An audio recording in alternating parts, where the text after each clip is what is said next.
और अफसोस देखिए, ये क्या अनडिक्लेयर्ड इमरजेंसी से कम है कि इंजीनियर रशीद को कसम सौगंध लेने के लिए पार्लियामेंट में नहीं जाने दिया जाए। झूठी बातें करते थे कि हम कश्मीर के साथ दोस्ती का हाथ बढ़ाएंगे, दिलों की दूरियां कम करेंगे, रियासत का दर्जा देंगे, जम्मू कश्मीर में चुनाव करवाएंगे। अगस्त 2019 का फैसला भारतीय जनता पार्टी का कश्मीर के लोगों को और जम्मू के लोगों को मंजूर नहीं है। कश्मीर के साथ साथ मुल्क भर में कल भाजपा ने जो है वो ब्लैक डे के तौर पर कल के दिन को मनाया। उन्होंने कहा कि 25 जून 1975 को कांग्रेस ने मुल्क भर में इमरजेंसी लगाई थी। हमारे साथ मिशन स्टेटहुड के प्रेसिडेंट सुनील डिम्पल बातचीत करने के लिए मौजूद हैं।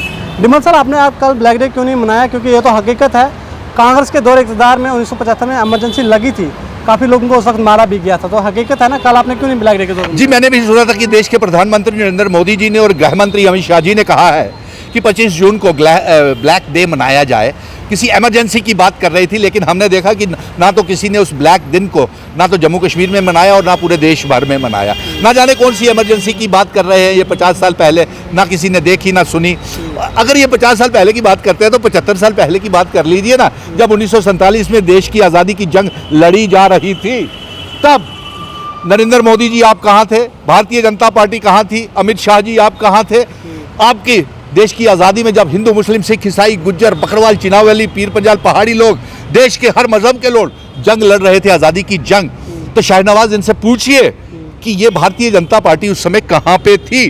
और फिर आपने कहा कि हमने एक इमरजेंसी के विरोध में जो है वो उसके लिए काला दिन क्यों नहीं मनाया। तो हम तो 2014 के बाद देश के लोग और 2014 से लेकर के 2024 तक देश के लोग और जम्मू कश्मीर के लोग और ख़ास तौर के ऊपर 5 अगस्त 2019 के बाद तो इन्होंने अनडिक्लेयर्ड इमरजेंसी पूरे जम्मू कश्मीर में और देश में लगाई। कश्मीर को भारत का हिस्सा बनाने के लिए तमाम मजहबों के लोगों ने, हमारे महाराजा डोगरा महाराजा जी ने और कश्मीर के लोगों ने, जम्मू के लोगों ने, कैसे भूल जाते हैं आपकी, खड़े हो गए थे उन हमलावरों के कबीलों के खिलाफ कि हमें यहीं रहना है, कश्मीर में और जम्मू कश्मीर में रहना। लेकिन अंग्रेजों से हिंदुस्तान वापस लेने के लिए लड़ाई तो नहीं लड़ी। और उस लड़ी थी और आपसी भाईचारे को कायम रखा हुआ था। लड़ाई तो पूरा देश लड़ रहा था ना। अब आप इमरजेंसी की बात कर रहे हैं, तो इमरजेंसी तो मैंने आपको कहा ना, 2019 के बाद एक अनडिक्लेयर्ड इमरजेंसी जम्मू कश्मीर के ऊपर आज भी नाफिस है, लागू है। लेकिन भाजपा कहती है वो वाली इमरजेंसी ज़्यादा खतरनाक थी, उसमें हजारों की तादाद में लोगों की मौत हुई। अरे यार, मुझे बताइए कि क्या इस इमरजेंसी में लगा करके आप कैसे भूल गए शहजाद की 5 अगस्त 2019 को, जब ये हमारी रियासत को तोड़ करके इमरजेंसी लगा करके पूरे जम्मू कश्मीर को जेल बंदी और छवनी में तब्दील करके हमारा रियासत को तोड़ करके हमारी यूनियन टेरिटरी बना दिया, हमारा स्पेशल स्टेटस 370-35 से छीन लिया, हमारा स्टेट सब्जेक्ट तक छीन लिया, हमारी ज़मीनें नौकरियों के ऊपर हमारे जो अधिकार थे वो छीन लिए, लद्दाख को हमसे अलग करवा दिया।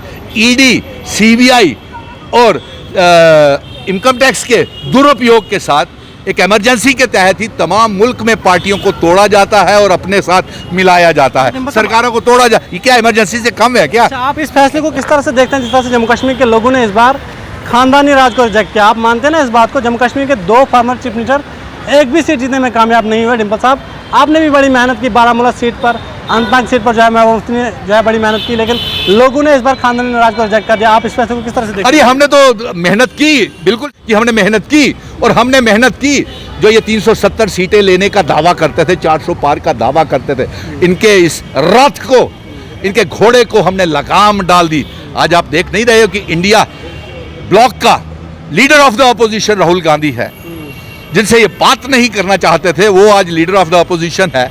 हमने अपने 3 सांसद, कश्मीर से 2 सांसद तो नेशनल कॉन्फ्रेंस के, एक कश्मीर के लोगों ने रिजेक्ट करके भारतीय जनता पार्टी को 5 अगस्त 2019 के फैसलों को रिजेक्ट करके जो इन्होंने हमारी रियासत तोड़ा, स्पेशल स्टेटस और हमारा 370 छीना, हमारा स्टेट सब्जेक्ट छीना, हमारी नौकरियां, हमारी आइडेंटिटी, कल्चर, डेमोग्राफी, इतिहास को बदला उसके, और जो इन्होंने बता दिया कि 5 अगस्त 2019 का फैसला भारतीय जनता पार्टी का कश्मीर के लोगों को और जम्मू के लोगों को मंजूर नहीं है, और वहाँ पे इंजीनियर रशीद को भी जिताया।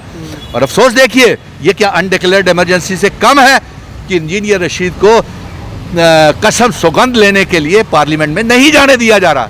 हमें पहले ही मालूम था, ये झूठी बातें करते थे कि हम कश्मीर के साथ दोस्ती का हाथ बढ़ाएंगे, दिलों की दूरियां कम करेंगे, रियासत का दर्जा देंगे, जम्मू कश्मीर में चुनाव करवाएंगे। अरे साहब, चुनाव, जम्मू कश्मीर में रियासत का दर्जा, ये जंग तो हम सुप्रीम कोर्ट से जम्मू कश्मीर के लोग 1 करोड़ 30 लाख अवाम की जीत है। ये चुनाव आयोग की जीत नहीं मैं कहूँगा, क्योंकि ये हिदायत सुप्रीम कोर्ट के चीफ जस्टिस ऑफ इंडिया साहब ने इलेक्शन कमीशन को दी, जो आज तक चुनाव नहीं करवा रहा था। और मैं इसके साथ साथ आपको ये कहूँगा, ये आज भी जम्मू कश्मीर के लोग एक इमरजेंसी का सामना कर रहे हैं। अरे साहब, चुनाव, जम्मू कश्मीर में रियासत का दर्जा, ये जंग तो हम सुप्रीम कोर्ट से जम्मू कश्मीर के लोग 1 करोड़ 30 लाख अवाम की जीत है। ये चुनाव आयोग की जीत नहीं मैं कहूँगा, क्योंकि ये हिदायत सुप्रीम कोर्ट के चीफ जस्टिस ऑफ इंडिया साहब ने इलेक्शन कमीशन को दी, जो आज तक चुनाव नहीं करवा रहा था। और मैं इसके साथ साथ आपको ये कहूँगा, ये आज भी जम्मू कश्मीर के लोग एक इमरजेंसी का सामना कर रहे हैं। जिस तरह से सुनील डिम्पल लगातार इंडिया ब्लॉक का जो वो हिस्सा बने हुए हैं जम्मू कश्मीर में, आपने लोकसभा इलेक्शन में उन लीडर्स के लिए जो है प्रचार भी किया, उनकी रैली में शामिल भी हुए।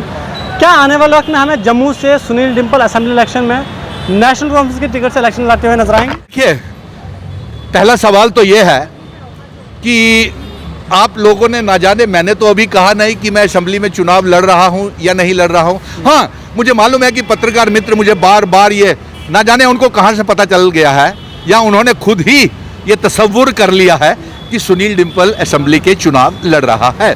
क्योंकि जम्मू कश्मीर की आवाम का, कश्मीर की आवाम का, चिनाब वैली, पीर पंजाल, जम्मू कश्मीर की आवाम का इतना प्यार मिला है कि वो चाहते हैं कि ऐसा व्यक्ति सुनील डिम्पल जैसा या तो रियासत के पार्लियामेंट में होता, या रियासत की असेंबली में कोई कैबिनेट मंत्री होता, विधायक होता।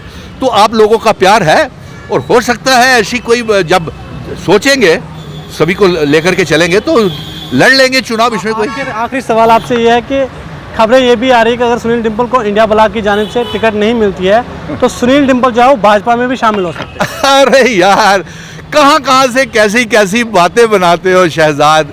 यही सवाल आपके वाला मुझे बड़े पत्रकार ही मुझे मिल रहे थे। कभी मुझे, जैसे आपने कहा कि आप नेशनल कॉन्फ्रेंस के मैंडेट के ऊपर लड़ोगे, बुराई क्या है नेशनल कॉन्फ्रेंस में, बताइए कौन सी बुराई है? आपने कहा कांग्रेस के मैंडेट के ऊपर लड़ोगे, तो कांग्रेस में कौन सी बुराई है? आपने कहा कि आप भारतीय जनता पार्टी का भी ऑफर आ सके, में भी शामिल हो सकते हो, उसमें नहीं जाऊंगा। उसने Bharatiya Janata party, on record बोल रहा हूँ, भारतीय जनता पार्टी में नहीं जाऊंगा, क्योंकि इन्होंने हमारी डोगरा रियासत को तोड़ा है। हमारे महाराजा हरि सिंह जी, हमारे बुजुर्गों की, हिंदू, मुस्लिम, सिख, ईसाई, गुज्जर, बकरवाल, चिनाब वैली, पीर पंजाल, पहाड़ी, खत्री, महाजन, ब्राह्मण, राजपूतों, सभी की बुजुर्गों की पगड़ी को इन्होंने उछाला है, हमारा स्टेट सब्जेक्ट तक छीन लिया। मैं इनके साथ जाऊंगा जिन्होंने हमारी रियासत के नौजवानों को बर्बाद कर दिया। अभी तो फाइलें खुलेंगी शहजाद भाई, बहुत शौक है ना भारतीय जनता पार्टी को फाइलें खोलने का। अब जम्मू कश्मीर की आवाम असेंबली के चुनावों में भारतीय जनता पार्टी की फाइलें खोलेगी कि आपने हमारी रियासत क्यों तोड़ी, आपने हमारा स्टेट सब्जेक्ट क्यों छीना, आपने 30 लाख बेरोजगार क्यों किए, आपने हमारा पावर प्रोजेक्ट्स, रेत, बजरी, पहाड़, शराब की दुकानें क्यों बेच दी, नीलाम कर दी। हिसाब तो ये पूछेंगे कि 30 लाख बेरोजगार नौजवानों को कैसे बर्बाद किया, क्या पीएचई, पीडीडी, पीडब्ल्यूडी के डेली वेजर, रहबरे खेल, जंगलात, सेहत, एसपीओज, विलेज डिफेंस कमेटीज के मेंबर्स को पक्का नहीं किया। फाइलें तो ये जम्मू कश्मीर की आवाम ये खोलेगी और इससे पूछेगी कि इन्होंने जम्मू कश्मीर के लोगों के लिए क्या किया।